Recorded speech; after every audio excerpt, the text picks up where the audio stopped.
चंद्रयान-3 के सफल प्रक्षेपण के बाद इसरो का अगला मिशन भी रोमांचक है। हमारे वीडियो को शुरू करने से पहले कृपया लाइक, शेयर और सब्सक्राइब करें। इसरो के आगामी मिशन निम्नलिखित हैं। नंबर 1, गगनयान 2024-2025 के बीच लॉन्च होने की उम्मीद।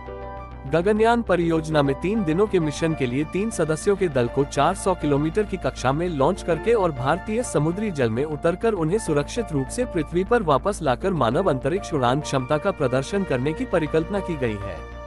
ये परियोजना आंतरिक विशेषज्ञता, भारतीय उद्योग के अनुभव, भारतीय शिक्षा जगत और अनुसंधान संस्थानों की बौद्धिक क्षमताओं के साथ साथ अंतर्राष्ट्रीय एजेंसियों के पास उपलब्ध अत्याधुनिक तकनीकों पर विचार करके एक इष्टतम रणनीति के माध्यम से पूरी की गई है। गगनयान मिशन के लिए पूर्व आवश्यकताओं में चालक दल को सुरक्षित रूप से अंतरिक्ष में ले जाने के लिए मानव रेटेड लॉन्च वाहन, अंतरिक्ष में चालक दल को पृथ्वी जैसा वातावरण प्रदान करने के लिए जीवन समर्थन प्रणाली, चालक दल के आपातकालीन भागने के प्रावधान और प्रशिक्षण के लिए चालक दल प्रबंधन पहलुओं को विकसित करने सहित कई महत्वपूर्ण प्रौद्योगिकियों का विकास शामिल है। चालक दल की पुनर्प्राप्ति और पुनर्वास। वास्तविक मानव अंतरिक्ष उड़ान मिशन को अंजाम देने से पहले प्रौद्योगिकी तैयारी के स्तर को प्रदर्शित करने के लिए विभिन्न पूर्ववर्ती मिशनों की योजना बनाई गई है। इन प्रदर्शनकारी मिशनों में integrated air drop test IDT, pad abort test PAT और टेस्ट व्हीकल TV उड़ानें शामिल हैं। मानवयुक्त मिशन से पहले मानव रहित मिशनों में सभी प्रणालियों की सुरक्षा और विश्वसनीयता सिद्ध की जाएगी। नंबर 2, आदित्य L1 संभावित लॉन्च 2 सितंबर 2023। आदित्य L1 सूर्य का अध्ययन करने वाला पहला अंतरिक्ष आधारित भारतीय मिशन होगा। अंतरिक्ष यान को सूर्य पृथ्वी प्रणाली के लैग्रेंज बिंदु 1 L1 के चारों ओर एक प्रभामंडल कक्षा में रखा जाएगा, जो पृथ्वी से लगभग 1.5 मिलियन किमी दूर है। L1 बिंदु के चारों ओर प्रभामंडल कक्षा में रखे गए उपग्रह को बिना किसी ग्रहण के सूर्य को लगातार देखने का प्रमुख लाभ होता है। इससे वास्तविक समय में सौर गतिविधियों और अंतरिक्ष मौसम पर इसके प्रभाव को देखने का अधिक लाभ मिलेगा। अंतरिक्ष यान विद्युत चुंबकीय और कण और चुंबकीय क्षेत्र डिटेक्टरों का उपयोग करके प्रकाशमंडल, क्रोमोस्फीयर और सूर्य की सबसे बाहरी परतों कोरोना का निरीक्षण करने के लिए 7 पेलोड ले जाता है।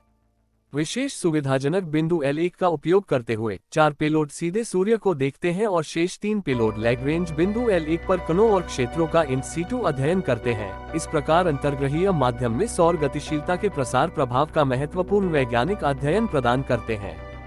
उम्मीद है कि आदित्य L1 पेलोड के suit coronal heating, coronal mass ejection, pre flare और फ्लेयर गतिविधियों और उनकी विशेषताओं, अंतरिक्ष मौसम की गतिशीलता, कण और क्षेत्रों के प्रसार आदि की समस्या को समझने के लिए सबसे महत्वपूर्ण जानकारी प्रदान करेंगे।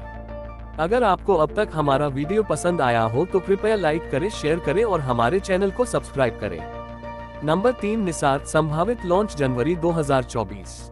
निसार एक निम्न पृथ्वी कक्षा LEO वेधशाला है जिसे नासा और इसरो द्वारा संयुक्त रूप से विकसित किया जा रहा है। NISR 12 दिनों में पूरे विश्व का मानचित्रण करेगा और पृथ्वी के पारिस्थितिक तंत्र, बर्फ द्रव्यमान, वनस्पति बायोमास, समुद्र स्तर में वृद्धि, भूजल और भूकंप, सुनामी, ज्वालामुखी और भूस्खलन सहित प्राकृतिक खतरों में परिवर्तन को समझने के लिए स्थानिक और अस्थायी रूप से सुसंगत डेटा प्रदान करेगा। निसार इसमें L और S dual band synthetic aperture radar SAR है, जो उच्च रिजोल्यूशन डेटा के साथ बड़े स्वेट को प्राप्त करने के लिए स्वीप SAR तकनीक से संचालित होता है। Integrated radar instrument structure IRIS और अंतरिक्ष यान बस पर लगे SAR पेलोड को एक साथ वेधशाला कहा जाता है। जेट प्रोपल्शन लेबोरेटरीज और इसरो वेधशाला को साकार कर रहे हैं, जो न केवल संबंधित राष्ट्रीय जरूरतों को पूरा करेगी बल्कि विज्ञान समुदाय को रिपीट पास SAR तकनीक के माध्यम से सतह विरूपण माप से संबंधित अध्ययन को प्रोत्साहित करने वाले डेटा भी प्रदान करेगी। इस प्रमुख साझेदारी में दोनों एजेंसियों का प्रमुख योगदान होगा। NASA L band SAR payload प्रणाली प्रदान करने के लिए जिम्मेदार है, जिसमें इसरो ने S बैंड SAR पेलोड की आपूर्ति की है और ये दोनों SAR प्रणालियां बड़े आकार, लगभग 12 मीटर व्यास के सामान्य इंफ्रारेड सक्षम रिफ्लेक्टर एंटीना का उपयोग करेगी। इसके अलावा नासा मिशन के लिए इंजीनियरिंग पेलोड प्रदान करेगा, जिसमें एक payload data subsystem, high rate science downlink system, GPS receiver और एक सॉलिड स्टेट रिकॉर्डर शामिल है। अगर आपको अब तक हमारा वीडियो पसंद आया हो तो कृपया लाइक करें, शेयर करें और हमारे चैनल को सब्सक्राइब करें। Number 4, Shukrayaan 1 Venus orbiter mission, जिसे अनौपचारिक रूप से शुक्रयान के नाम से जाना जाता है, शुक्र की सतह और वातावरण का अध्ययन करने के लिए एक नियोजित भारतीय अंतरिक्ष अनुसंधान संगठन इसरो मिशन है। प्रारंभिक अध्ययन को पूरा करने के लिए 2017 में धनराशि जारी की गई थी और उपकरणों के लिए आग्रह की घोषणा की गई है। ऑर्बिटर इसके अंतिम विन्यास के आधार पर 500 W उपलब्ध शक्ति के साथ लगभग 100 किलोग्राम 220 पाउंड की विज्ञान पेलोड क्षमता होगी। शुक्र के चारों ओर प्रारंभिक अंडाकार कक्षा पेरियप्सिस पर 500 किलोमीटर और एपोप्सिस पर 60,000 किलोमीटर होने की उम्मीद है। अगर आप दुनिया के 10 सर्वश्रेष्ठ वैज्ञानिक देखना चाहते हैं तो लेफ्ट वीडियो पर क्लिक करें, या आप दुनिया के 10 खतरनाक जानवर देखना चाहते हैं तो राइट वीडियो पर क्लिक करें। यदि आप सब्सक्राइब करना चाहते हैं तो मध्य लोगो पर क्लिक करें।